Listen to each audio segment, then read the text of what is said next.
Good evening, everyone.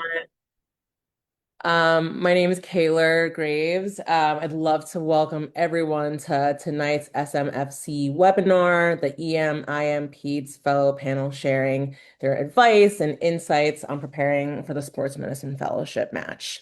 This is a really good opportunity for resident and student members to learn from current fellows that have successfully matched. Like I said, my name is Kaylre. I will be serving as the moderator tonight for the webinar. At the end of this month, it's been my pleasure serving as a one-year term fellow member liaison for the AMSSM as the communications committee. It was selected like when I was applying to fellowship, and so it's been a really wonderful year. Um, so just a little bit about myself before I start to introduce the rest of the panel members. I'm Kaylre. I'm from Jersey. I went to med school in Jersey too. Shout out Rutgers. I did pediatric training at Montefiore in the Bronx, and I'm currently finishing up my fellowship here at HSS in the city. I'm juggling a couple contracts, still trying to figure out which one I'm going to sign. And so it's an exciting time. Maybe not so much because we're all studying for boards right now, but excited for change and everything else. But I'm going to introduce the next six members of the panel. We are a mixture of current and incoming fellows, which is wonderful. And so anyone who wants to start introductions, please feel free. Sure, I can start. Hey Wonderful. everyone, my name is Courtney. I am a fellow at the Children's Hospital of Philadelphia. Grew up in Virginia, did my pediatrics training at Boston Children's, and next year I'm going back to Boston Children's to be a super fellow in sports endocrine.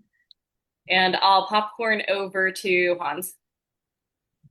Awesome. Thanks, Courtney. It's great to be here. Happy to chat with everyone tonight. My name's Hans. I'm a mid-peds resident, finishing up and starting fellowship out at UCSD this upcoming year. I did my medical school at UMass and then stuck around there for my residency in med-peds. So still in Massachusetts and then making the trek out to California. Happy to chat about med-peds or peds or just kind of the path to sports medicine. I think these panels are awesome. Definitely a wonderful way to kind of connect with people and just kind of learn from others' experience. So happy to kind of share my path. I'll pass it over to Alex. Everyone, I'm Alex. I'm also from Jersey. Went to college at Carnegie Mellon where I played golf. Went to medical school and did my master in public policy at Harvard, and then did residency with Courtney over at Boston Children's and Boston Medical Center, and stuck around in Boston for fellowship, where I'm at BU now. I'll be a faculty in 2 months or so, a little less than that, over at the University of Miami. And I've been the Practice Policy Committee Fellow Liaison this year, which has been a lot of fun. I would encourage everybody, if you are sort of a few years behind, still in residency and planning on applying to fellowship upcoming, to be a fellow liaison. It was a lot of fun. I really enjoyed the interactions. And I'll popcorn over to Brooke. Hey guys, I'm Brooke. So I am, I guess, currently an ultrasound fellow. I'm kind of doing a similar to Courtney. I'm going to do a double fellowship. So I'm going to be the incoming fellow at UH. I'm emergency medicine trained. So I started in the residency here, did that, stayed in Cleveland for my sports fellowship. Just really excited to answer any questions that you guys have today. I'll popcorn over to Anthony. Awesome. Thank you. So I'm Anthony. I'm a current internal medicine resident here at the Corewell Health Lakeland Hospital System in St. Joe, Michigan. Prior to that, I was born and raised in Southwest Florida, went to med school at the Alabama College of Osteopathic Medicine in the bustling metropolis of Dothan, Alabama. And next year I'll be, or very shortly here, gosh, heading down to University of South Alabama in Mobile to start fellowship. Yay, guys. Oh my goodness. What a gorgeous spread of fellows. Okay, so the format is so during this webinar, we're gonna enter I'm gonna ask a couple of questions to the panelists for the majority of the panel, and then 20 minutes to the end, then we're gonna open it up to chat or whatever questions you guys have, and then we can continue to facilitate conversation from there. Is that okay for everybody? All right, cool.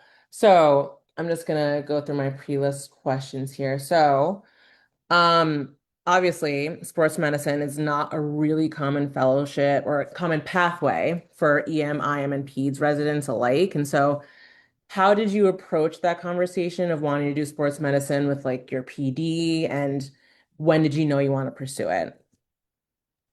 I can start with this one.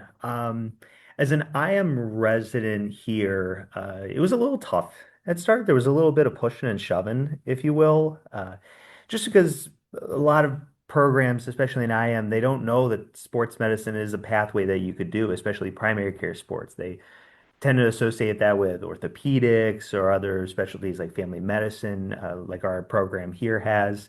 But it was having those almost tough conversations, if you will, from the start, saying, "Hey, I'm interested in this." And in my journey, it was getting established as an IM resident first. Hey, do some wards, do some nights, do some clinic, and then get back with me when you've kind of built that base.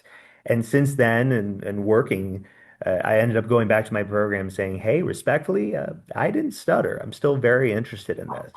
So that's kind of how that conversation went. But and each program is very unique. Some programs are more standoffish. Some programs are very open from the start. And so I encourage you to have that conversation earlier on in your training, if possible.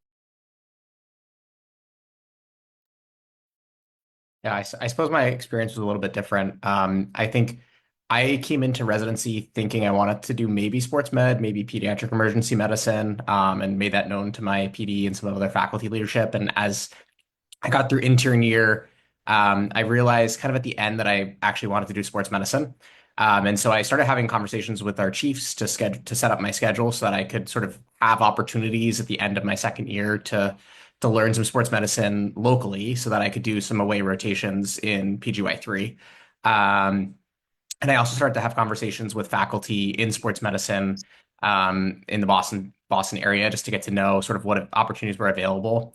The program that I'm at now has not previously had a PEDS categorical fellow. We've had one med PEDS many years ago. And so kind of building that relationship was something that I sort of sought out to do, not necessarily with the intention initially of matching here, but just to have the chance to sort of learn as much sports medicine. And I knew I liked working with collegiate athletes.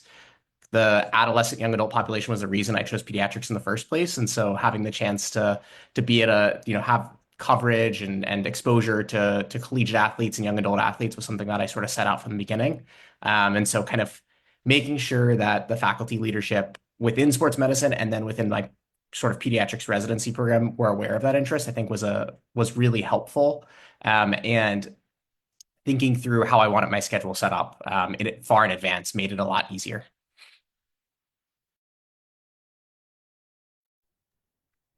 I guess my experience was kind of a combination of the both of your guys's. So I originally like didn't know what I wanted to do. I like approached my PD and I was like, guys, I just don't know what I want to do with my life, but I'm a bad ER doc and I'm following my patients like weeks down the line and chart stalking them. And so thankfully I was like talking to my PD about this and he was like, like we have a couple mentors in sports medicine. I think you should start talking to them. So I actually never had too difficult of a conversation with them, because honestly, they're 100% the reason that I'm here is because of those conversations with my PD and some of those mentors that we had. So it was a little bit different. Nice, Brooke. Yeah, I would totally echo that. I think finding mentors is such a huge part of kind of going into sports medicine. I went into med peds with the thought that I might be interested in sports. So I had an idea kind of in the beginning and was fortunate to have a resident who had gone through our program who was interested in sports medicine. But I think for the folks who don't have that or their programs may not be as familiar, certainly leaning on the AMSSM community has been a huge help for me kind of going through residency as I've become more interested and serious about applying and now going into sports medicine fellowship. There are so many folks in the AMSSM community that are just like so willing to help out trainees and are very familiar with the process. They were there themselves. I found that people are very, very receptive, even to emails, when I don't know them, just saying, "Hey, I'm really interested and would love to connect." And I think that opens up opportunities. I was able to do some rotations off of that, and I think just allows you to kind of understand more what goes into sports medicine, and help you understand if it might be the right path for you. All great answers, guys. Yeah, I mean, personally, coming from like a Pete's perspective, it's like it was difficult, especially at my institution. Now, I now that I graduated, I was like the first person to like match into a sports medicine fellowship coming from my institution, and like navigating those pathways to getting there were difficult, but it did start initially with like having a very honest conversation with my program director. I thought I wanted to do sports medicine going into pediatrics too. I love the adolescent population. And so that's kind of like where I started. Which is so funny. One of my interns is on the chat or on the call right now. Hi, Nishma. I have to say hi. I saw you. Um, okay. Next question. Um, what qualities of a program helped you decide your rank list to the panel? I can kick us off here. I think it's really individual to each person, depending on what you're looking for in a fellowship. And I think that's really the big question that you have to ask yourself as you're applying is kind of what made you interested in sports medicine? Is it the game coverage and you really want to be on the sidelines and be working with colleges? Because then you can really focus in on those schools that kind of meet that need, or the programs that have those schools. Are you interested in procedural, medicine or ultrasound medicine? I think there are programs that really emphasize that, and there are some places that are really focused on that and have robust curriculums. So certainly understanding if that's a part of what you want to do. Do you like the kind of primary care side and you want to kind of train to go into primary care in sports, and then kind of finding programs that match that? I think those are all the questions that you kind of have to ask yourself. So you know what to look for, because there's a ton of awesome fellowships out there, and there isn't really like a best fellowship. There's just fellowships that might be right for you. And so that was some advice that I got before going through the process that I found really helpful as I sort of put together my list. Yeah, totally agree with Hans on this one. I think that, there's so many unique qualities to each fellowship, and there is only what is right for a particular person. And I think that the fellowship directors are also aware of that when they're talking to candidates. They want to make sure that you're going to be happy where you're at. So you want to be able to weigh up those personal factors of, geography and support system, and then also career opportunities and what you want out of a career. And I think going into interviews, it's helpful to kind of reflect on those things and know what you want to get out of fellowship, because it's a really fast year. And there's, yeah, Kaylre's nodding your head. And there's a lot of nuance to what you can get out of that year. For me, there were a few things that I was looking for. I think the first thing was asking about procedural reps and ultrasound training. So it wasn't just how advanced are my skills going to be, but how many times was I going to have the needle, the 10x, the ocelot, whatever it is, right, in my hand and be doing the procedure? How often was I going to have the ultrasound transducer in my hand? And then how interdisciplinary were the faculty? So did I feel like the faculty had skills across different sort of domains that I could kind of grow from and kind of integrate all of their expertise? And then I was really looking for kind of collegiate to elite coverage. And so for me, I wanted to be at a place where I had a lot of exposure to collegiate coverage. And I was hoping for it across multiple levels. And so that kind of shaped my decision making. I would say think about your decision for fellowship as what you want to do for your future career. So if you're looking to do a certain type of sports medicine, right? That's probably the fellowship. That's probably the fellowship type that you should be looking for. So if you know you want to do community-based outreach, you should be going for a program that gives you that opportunity, right? If you know you want to do professional sports, you probably want to have some exposure to professional sports. If you know you want to have a very procedurally heavy future, you want to be at a place that's going to give you a lot of procedural training. I would also argue, and maybe this is a little bit of a hot take, that I don't think location should be critical in the decision, because it's only 1 year and that 1 year goes by really fast. I think you should choose the program that fits you best, wherever that may be. Yeah, you can live anywhere for a year. I Yeah. I don't. Oh, go ahead, Anthony. Go Oh ahead. no, I was just say my take on this one is I agree with everything you all said, 1,000,000%. I took a more direct approach in terms of finding different programs.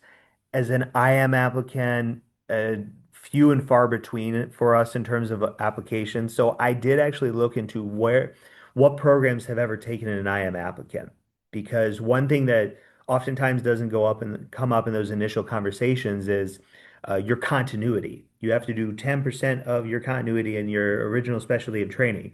So if a place has taken someone for IM, that means their continuity clinic does include IM cases or the ability to see those types of cases. That was an important question in the interview trail. It's like, hey, what does that look like for me?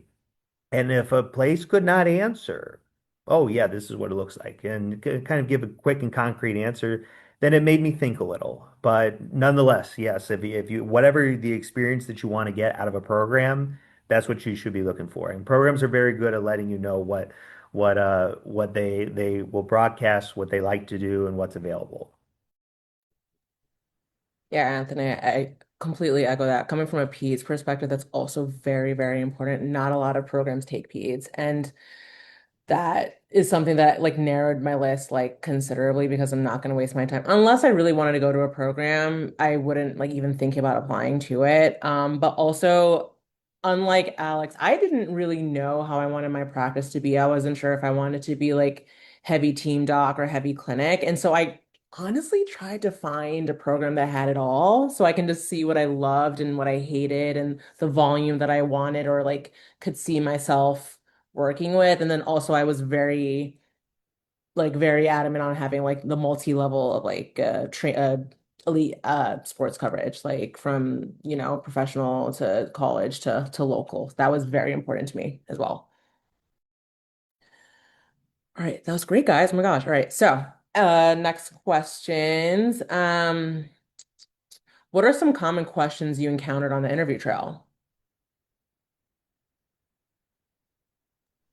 I can take this one first. I mean, I think it's an interview. It's going to be all the traditional interview questions that you prepared for in residency. So like look at yourself first and like know who you are and then know why you want to do this, I think is going to be the biggest thing. And then kind of going off how you picked your programs and kind of knowing what qualities you're looking for there, know that about yourself so that when you're asking those questions, you can really ask those questions to the programs and make them kind of prove to you why you would be a good or like why they're a good fit for your goals and like how they're going to help you get to those goals. And then obviously everything on your CV is fair game. So I feel like I had so many questions where they would like pick one detail out of my CV and then we would just talk about that for like 10, 15 minutes. So just be really prepared for that and know your hobbies too. I feel like half the other questions are about your hobbies, which are the fun ones. Yeah, to Brooke's point, I did get asked a question about the top three things I learned by covering a specific event. So I think being able to reflect on your activities and, knowing what your takeaways were pretty important. I got asked pretty much by every program, I would say, what are your goals after fellowship? Like who do you want to be? Why are you doing fellowship? I think that's important to have prepared and make sure you know yourself before you start the process. I got asked a lot about what coverage have I done, what research was I interested in, and what I had I done so far, and sort of did I see research being a part of my future career or not? What were my experiences like with athletic trainers? How do I communicate with athletic trainers? What would they say about me? I got asked a little bit about my PEDS background because I mostly applied to adult-based fellowships, and so they asked me, how comfortable do you feel with adults, or do you want to take care of adults? Kind of get a sense of why I was in front of them. And then what sports did I enjoy covering? I feel like that's just like an easy topic, kind of, make light conversations that will come up. I agree with all those too. One niche question, or it wasn't that niche, I got it twice. Was like, what was the most like educational or something that happened during a sports coverage event that was like most impactful that you learned the most from? And so that was one that came up for me.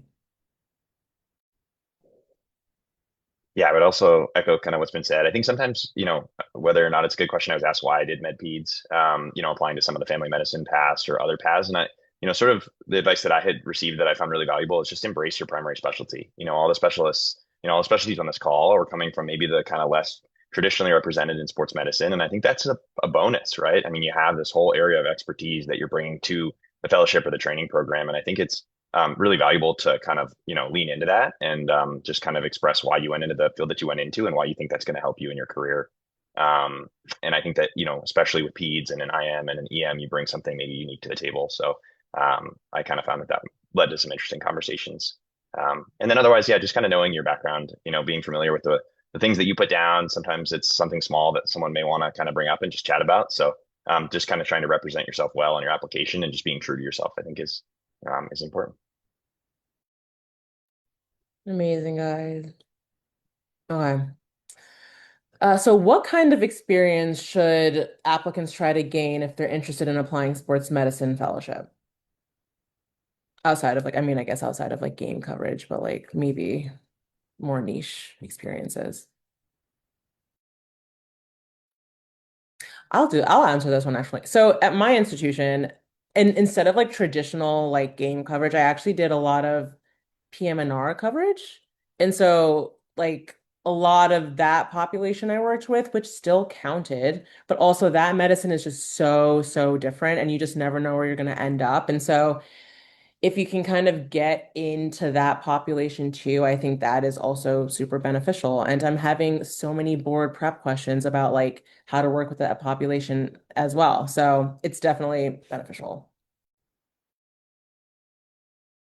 Yeah, I think academic projects are helpful, whether that's research or writing for a blog. So, for example, the AAP has a blog where you can review articles and kind of summarize what it says. And sometimes they'll have sports medicine related topics. And I think that that can be helpful, just showing that you're interested in either sort of more academia type work or educating the general public.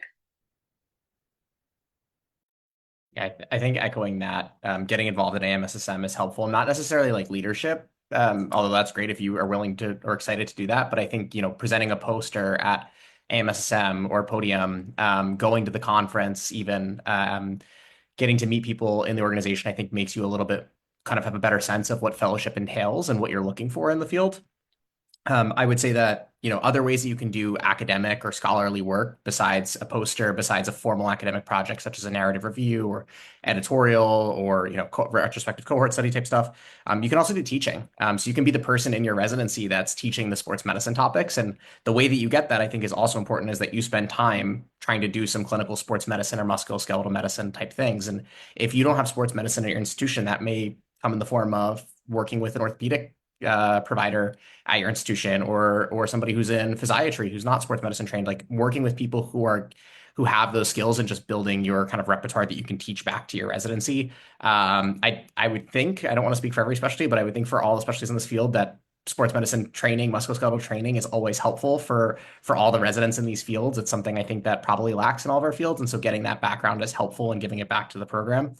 And then I would say, if you can, I don't think this is a must. I don't think it's a expectation, but ultrasound, if you can get some ultrasound exposure in residency, I think that's awesome. And that can come in so many different ways. That might be even just general medicine ultrasound, but just having exposure to it. Yeah, I agree with everything everyone said so far. I'm going to take a little different approach with this question though, because coming from EM, I think it's a little bit hard sometimes to do the traditional things that are like people tell you to do to get into sports medicine. Unfortunately, our schedules, we're working a lot of nights, we're working a lot of second shifts where it doesn't always make it productive to be or easy to be like a team doc for a high school, which everyone will tell you to do. So I guess kind of going off of that, like you'll get asked quite a bit, like why you want to do it and like how do you know you even would want to work in a clinic when you're coming from the ER when it's the complete opposite world. So really trying to use your elective time to get some sort of clinic exposure in the sports medicine world. And then really using as much time as you can to get, if you can't get a high school coverage experience because your schedule doesn't allow it, really focusing on some of like the marathon exposures, some of like the Special Olympics exposures, and trying to like run at those things where you can spend like a whole day doing the coverage and getting your coverage those ways, and then focusing more on like the lectures and like making your research project related to sports medicine are good ways. Yeah, Brooke, that's really sound advice. Yeah. Not everyone's special like schedule is conducive to like be like an assistant team doc for some high school team. So just doing like a marathon here like a few times or like a handful of times plus other things. That's what I had to do. Okay. Next question. Oh, the infamous, how many programs should I apply to? I don't remember how many programs I applied to. I will not lie to you. Hey, Sam. Hey guys, sorry that I missed the first half here. But I'm here and I did training in EM/IM combined. So anyone with that background, feel free to ask any question.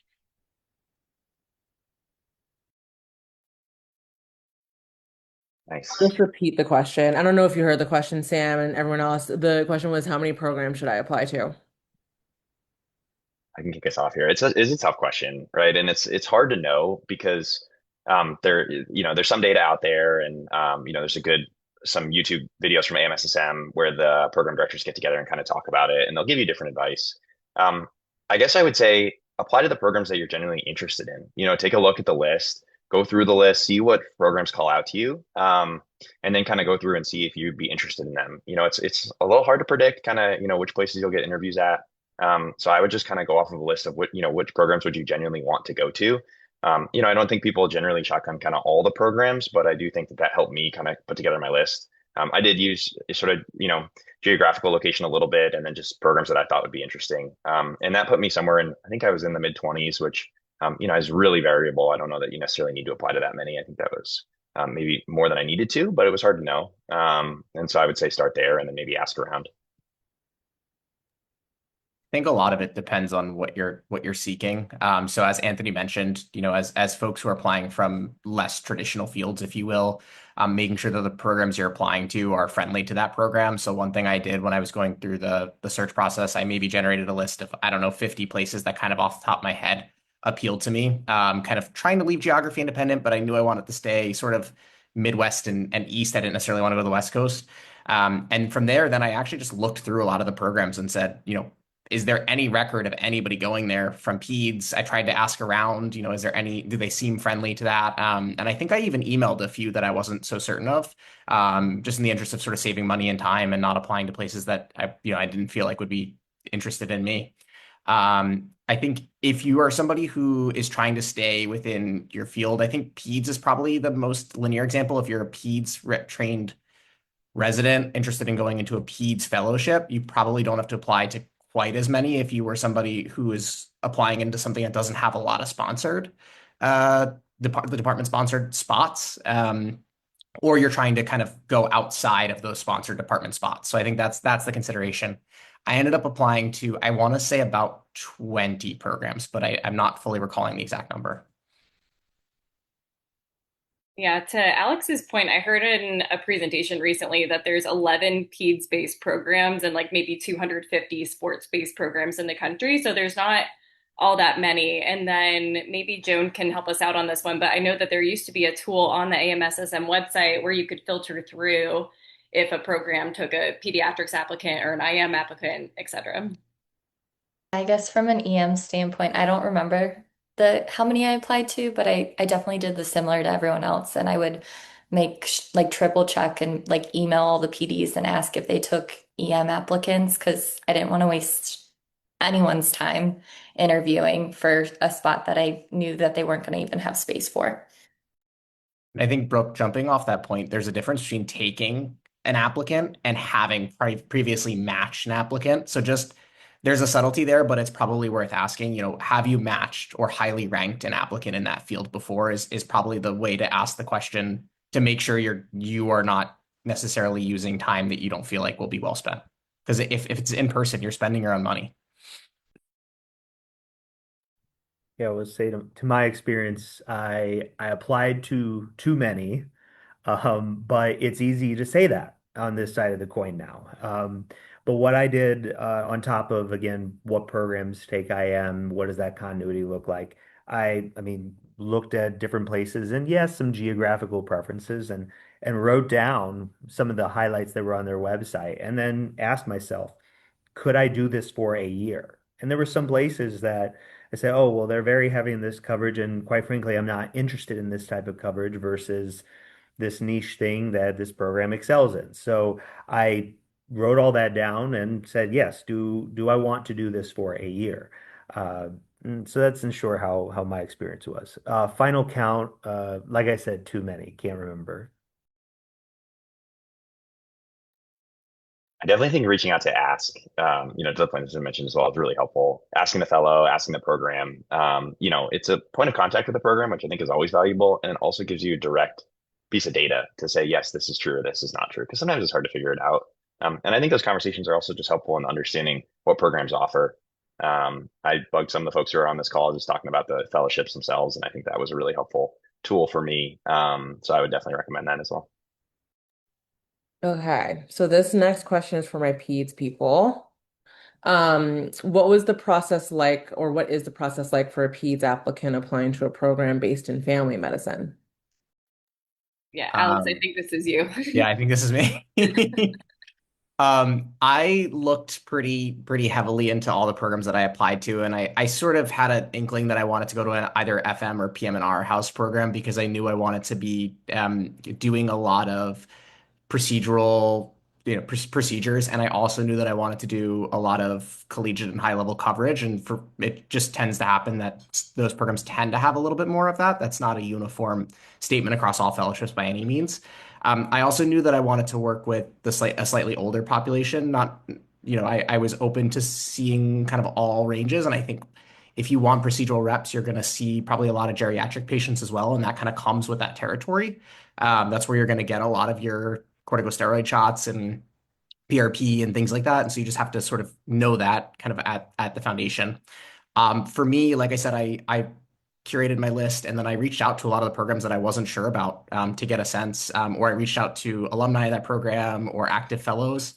And there was some trial and error. Like there were definitely some programs that I applied to that I didn't, hear back from when I sent emails and I didn't get interviews from. And then there were some other programs that I went to the interview day, spent my money, and then I was like, actually, I don't think this is a great mutual fit either way. And so I think a little bit of it is going to be trial and error. And, if you are particularly interested in making the pivot from PEDS to a different, housed fellowship, I'm happy to be a resource. Feel free to reach out to me. I at least can share my trial and error of specific places. Courtney, nothing to add. Are we not peds, girl? Oh, we are peds, but Oh yeah. I only No, applied to I know you're peds-based saying there. programs. Yeah. No, that's fair. You're right. I applied like far and wide to like FM, PM&R, peds programs. Um, but I would say like it was a difficult process. Like Alex did, I did email people just to see like if they literally matched anyone previously in the history of their fellowship a pediatrics resident. I also would expect when you get on those interviews, be prepared for well, why are you applying here? And so, like, why did you do peds? Why do you want to do sports medicine? And just be honest with yourself and just be prepared for that question as well. Um, now that I'm thinking about it, I think I applied to like upper 20s some odd programs, and I only got like about 8 interviews, and half of them were like PED specific programs, and the other half were just like whatever FM, PM&R programs. And so it was difficult, but it was definitely worth it. The work to kind of go out and see like who is actually accepting PED residents.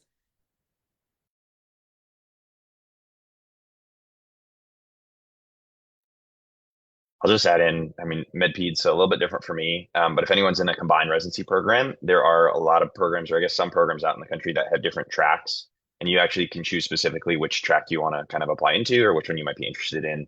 And that takes a little bit of research as well, kind of understanding, does the primary care track take IM or does, the PEDS track take MedPeds? And so again, kind of just looking into that a little bit, I found helpful. And then it kind of gives you a better understanding of what the programs offer.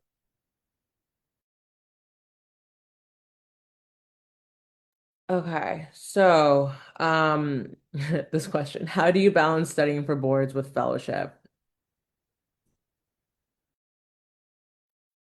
You cry a lot. No, just kidding. It's not that bad. You pray, you pray.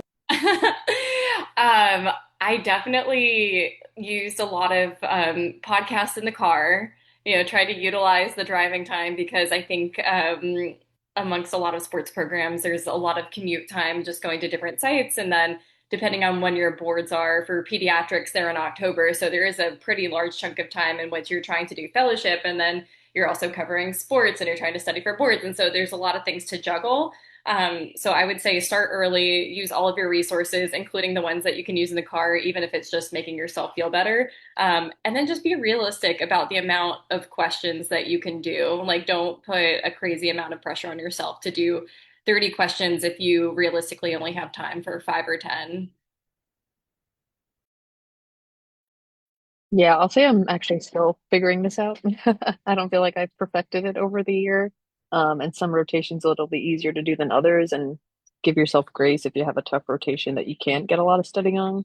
But like Courtney said, making the most of like your like commute time, or like, your lulls if you're just like in a training room, like, and it's not that busy, or you're, obviously on the sideline, you pay attention to what's going on. You should be on your phone or studying. But like, if you have like downtime, optimizing that.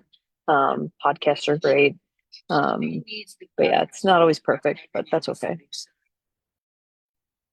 Okay, I'll move on to this next question because I think it's super interesting.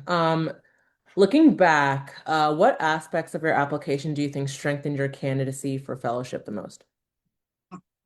I'll say I think showing interest and showing initiative in things, especially within the sports world. Like at my program, we didn't have a lot of sports medicine, and I created like a mini fellowship because there were mini fellowships in other things. And so I developed a sports medicine mini fellowship, and a lot of people were really interested in that. So things where you could like take initiative and like really dedicate yourself to developing something, or growing it like from where it was, and like making it better than when you left it, and being able to speak on that.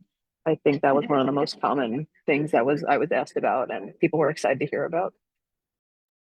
I think being able to demonstrate things that you've done to support your interests. So, for example, like Alex was really interested in ultrasound and he sought out a lot of different opportunities in residency to support that interest. And I knew I was interested in sports endocrine and tried to do research in that. So, actually having things to back up what you say you're interested in. I totally agree with that, Courtney. I think that was some of the best conversations I had during my interviews were on some of the things that I was just genuinely passionate about, that I kind of sought out. And I think that's, as a resident, kind of finding ways to pursue your areas of interest can be super helpful. Sometimes it's hard to know what to do, but I think just asking yourself what brought you into sports medicine, and then trying to find ways to get involved with that, whether that's, volunteering for a sporting event or getting involved in research. I think those were some of the best conversations I had because I think your passion really shines through during the interview. So just be true to yourself as well. Yeah, I would agree with that. I think my story is a little bit different. So I actually didn't match my first time around and I matched the second time around. So I feel like that actually surprisingly strengthened my application too. I feel like that came up a ton in conversations and just the resilience to do that, which kind of goes back to the why. But it ended up being that I did an ultrasound fellowship this year, and I think almost every single one of my applications, we talked extensively about ultrasound and like the resilience to do that. So just really know what you're passionate about. And like, I hope no one on this call ever has to go through that experience that I did. But if anyone ever does, like, reach out to me and let me know, and I'll help you through it. But I think going back to those come out a lot. And I think at the other end, you'll be like grateful for every like setback. And it does make you actually stronger in the end. I would say personally, I mean, I think echoing what everyone else has said is specifically showing like interest in a project and growing it from the ground up. I think also for my specific institution, they really liked how much research I've done, to be perfectly honest. And so there's just no sugarcoating that one. And some programs like research and some programs don't. And so, or don't care about it. And I guess mine did. And so I think that was a big part of it. I'll just echo that really quickly. I think it's also just, depth in research, like not necessarily having a bunch of different projects and having a ton of different publications. Although if that's your approach, that's awesome. But having a project that you focused on that you've been able to build out, because then you can talk about that in depth too. I had a lot of questions about one specific research project that I did. Almost every question that I got about research was about one project that was on my application, and I didn't have a ton of research, so I thought that was just one way to kind of go about it as well. Okay. Well, this is probably going to be the last question that I'm going to ask the panel, and then I'll start taking questions from the chat. Um, hmm. If you could redo the match process, what would you do differently?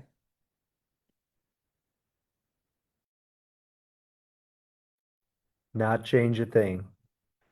Not change a thing. The You hard still work that apply. You said you that wouldn't apply to all those programs. yeah, but that would be the one application based thing. But in terms of getting of the work that went into what was eventually the match process, um, I wouldn't change a thing with that. Sure, maybe apply to maybe 10 less places, but that's about it. I struggled a lot with my rank list, like an unbelievable amount. And I don't think I ever struggled that much with making a decision in my life. And I couldn't be more thankful for the decision I made. It's kind of funny because I ended up making the decision to stay, which should have felt kind of like an easy decision. But my program has just been unbelievably supportive. It's given me everything I would have hoped for. And I think the match process itself was really helpful for me. I got the chance to see so many different programs, different places across the country. Um, I would encourage you all to apply broadly, to think about where you're applying, to have contact with those programs, to talk with people who have been to those programs. And then when you're in the interviews, if you haven't had a lot of contact with those programs, sorry, my dog is running. If you haven't had contact with those programs, during the interview day, ask the questions you want to know. Make sure you're getting a sense of, how hands-on are the fellows, how, what kind of coverage are they doing? How often are they doing coverage? What do their procedural reps look like? What do their ultrasound reps look like? What electives they get to do? Like, ask the questions you really want to know. I'm the opposite of Anthony. I think I would have applied to more places. So, I think finding the sweet spot and the balance, but making sure that, you're keeping an open mind and even just for networking purposes or knowing what different programs offer, I think could be really helpful. Yeah, I think so between my two match processes, I think the biggest thing I did differently and I think really worked for me this time around was networking and really like going to the AMSSM fellowship fair and getting to meet those programs and like getting more opportunities just to get face time and like if you're allowed to, like do away rotations with them and really trying to get every opportunity to meet people in the field. Oh my goodness, yes, the fellowship fair. Great opportunity to meet people and get in front of people. There was a resident who came full suit, printed resume, and was like, "Hi, my name is so and so. Here's my resume. I want to like do an away rotation or like apply to your program." And that I still remember. I mean, granted, I don't remember her name, but I remember her, and like that is huge. Like everyone remembered who she was, and so honestly, do that.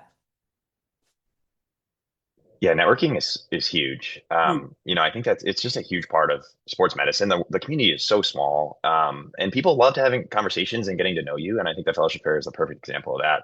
I had conversations after the fellowship fair with some places that I ended up applying to, and yeah, I think that those were some of the reasons that I had interviews at those places was just forging relationships. And then when I applied, they kind of knew who I was, and I think that helped. I think that's a really huge part of this process. And one of the things that I did was I took lessons from my residency match. I didn't have as many interviews for residency as I did for fellowship, and I think I didn't make as many connections, and maybe it was just harder to kind of know where things would fall. And so I think looking back on your residency match, think about what worked and what didn't work, what you liked, what you didn't like. This is obviously a different process, but trying to learn from that, and then applying those lessons was something that I definitely found helpful. Amazing, guys. Well done. Okay, so we're gonna take some questions from the chat. I'm just gonna go in order of who like entered what first. And so, ooh, Meredith, I'd love to hear from those of you who were PEDS trained about what made you choose a PEDS-based fellowship versus a family medicine-based fellowship. I think I covered it. For me, it was procedural reps, the level of coverage, the hands-on kind of component of that, and then having interdisciplinary faculty. And so I was open to sort of anywhere, and that's what led me to end up ultimately in an FM-based fellowship. But I think there are fellowships in every department that would have fostered those interests. I think you just have to be willing to go to those places.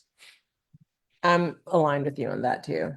That's exactly why I wanted procedural reps. I wanted game coverage, and just the PEDS programs that I was applying to like just weren't offering that, and kids don't get nearly as many procedures, and so it's just hard to kind of get those reps and that confidence. And so, yeah, I'm happy with my position, my decision too. And I still would say there are PEDS programs that will give you that.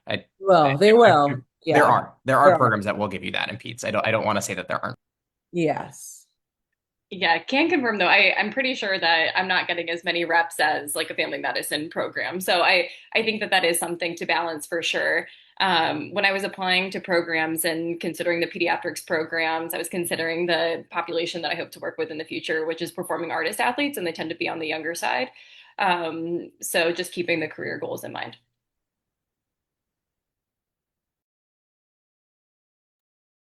Okay. And then next question. Okay. Nishma asked, during yesterday's SMFC session, some of the PDs mentioned that majority of the interviews are going to be in person this cycle. How would you recommend scheduling the interviews slash prioritizing which ones to go to, given on how busy the resident schedule can be, especially if we're planning on applying broadly? I feel like this is what like people did before COVID. Like this is the same thing. You know what I mean? Like this is only a problem now because we just aren't used to it. I, Right. you know what I mean? Like, Yeah, I would say definitely in the process, you're allowed to have preferences. So when you make that list of where you want to apply to, you're allowed to keep that short list, if you will, at bay and close. And when you get a notice from that place that you want to go to, if they're in person only, then make time to go there. Another thing that I would also encourage you to look into, your program or GME, what have you, may have a interview policy that does not require you to take PTO in order to interview. I did not know that existed until I hit the submit button on my application. Uh, but it's just something that, hey, we didn't tell you because you didn't need to know until now. So I would inquire about that and see if something like that's available, whether it's in your manual or just talk to your coordinator. They would be the one to know if you need that time available for your fellowship interview or what your maybe your counterparts may be doing job interviews. So that time might be available to you. Please use all that time that you get. I also think, I mentioned this earlier, planning well ahead. Your interviews are going to probably be between the middle of October and early December. If I had to put a chip down, try to coordinate your schedules now or, as soon as you can so that your schedule is a little bit lighter during that period. And if you're planning on doing aways, maybe that means that has to be at the end of PGY2 or early in PGY3. You have to think about how you're going to balance all that. It's not easy. I had to make a lot of trades that honestly were pretty miserable. Like I would give away one of the easiest shifts in the program and then get a night shift on one of the hardest ones. And it led to the end of my PGY3 year being a little bit tough, but it was a sacrifice that I was willing to make. I also think on the back end, you will get interview offers and you have to weigh, like Anthony said, is it a program that you're excited about or not excited about? And you make that decision of whether it's worth, making that trip. And sometimes it's going to be that you are excited about the program, but it's too much of a hassle to get to. And, if it's your fourth or fifth choice, then that's something you have to weigh, as opposed to if it's your first. correct. That's what they had to do. Yeah, it's tough. I mean, there's no way to predict it really. It's just so hard to know. So I think I wouldn't necessarily limit, where you're applying to. And then as interviews start to roll through, you can sometimes change the date if you need to. The program coordinators understand what's happening. Some programs, um, not to name names, have one interview day or, don't have many. And then you just kind of have to decide if you want to interview there.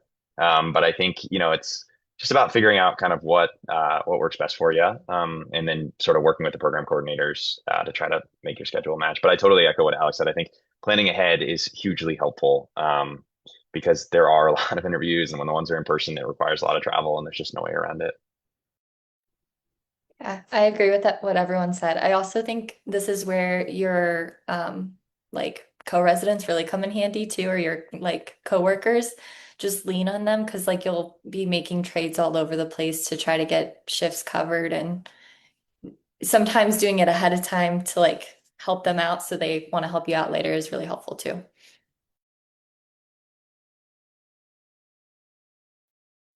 All right. Let's see. I think we'll have time for one more question before we kind of wrap up. The next question we have, thank you guys for sharing your experience. I was wondering if you have any suggestions to gain exposure to field coverage as someone at a PEDS program with no in-house opportunities. You gotta hustle, man. It's like, it's tough. It's really tough. I will not lie to you. You have to literally hustle join the New York Runner, New York, I mean, dang, I don't know where you're at, but like I think that there's some like local marathon organizations, whatever. Join the app, start covering marathons, and that's exactly what I did. And then I just kind of like incessantly bothered the like orthopedic department or PM&R department before they let me get involved in some coverage. I was a menace. Like it was bad. Yeah, definitely some cold emails along the way that are, brief enough, very professionally worded. A headshot doesn't hurt. I think if you're gonna go outside of where your program has affiliation, so if you're gonna leave even the like let's say ortho or PM&R or whatever it is, um, you probably don't have a PLA signed, meaning your program probably doesn't have a mutual agreement of liability, which is I think something we need to work on as like a society as a whole. Um, which means that your program's probably not going to be super excited about you doing something without malpractice coverage, and you should be, thoughtful about that. That's not to say you can't do it. Just be thoughtful about how hands-on you're going to be in the settings where you're going to be in places that you're not covered under malpractice, right? So if you decide to do something that has no connection to your home institution, you may want to see if you can just go to shadow. And honestly, if you shoot for programs that are not necessary, or events that are not like an NBA, game, right? If you're shooting for like the local high school basketball game, there's a good chance that somebody's going to say, sure, you can come, an AT even at that high school may say, sure, you can come shadow me. And you're just kind of there and you say, I'm not here in the capacity as a team doctor. I'm here in the capacity to learn what you do. That's a way to get some coverage exposure. It's not perfect, but I think that's a way to sort of get your reps in. The marathons, though, as Kaylre's mentioning, most of them actually, I can't speak for everyone, but I know that at least some have their own malpractice policies. So you can be hands-on for a lot of the marathons without a PLA through your program. That's a good option. All right, we're like about 5 minutes left in this session. So thanks you guys for logging on to the panelists. Thank you so much for sacrificing your evening and talking to these applicants. I know that they appreciated it. Um, I'd also just like to emphasize too that like Kimberly's on, she's big Miss Fellowship president. She's hosting another session right after this. And so if you have time, if you're not, watching whatever sports, World Cup, what have you, please stay on. Um, and yeah, I think a bunch of us put our emails in the chat, so just write them down. If you have any questions about our fellowships, our application, job search, whatever, just shoot us an email. We're all very nice and we will all respond to you.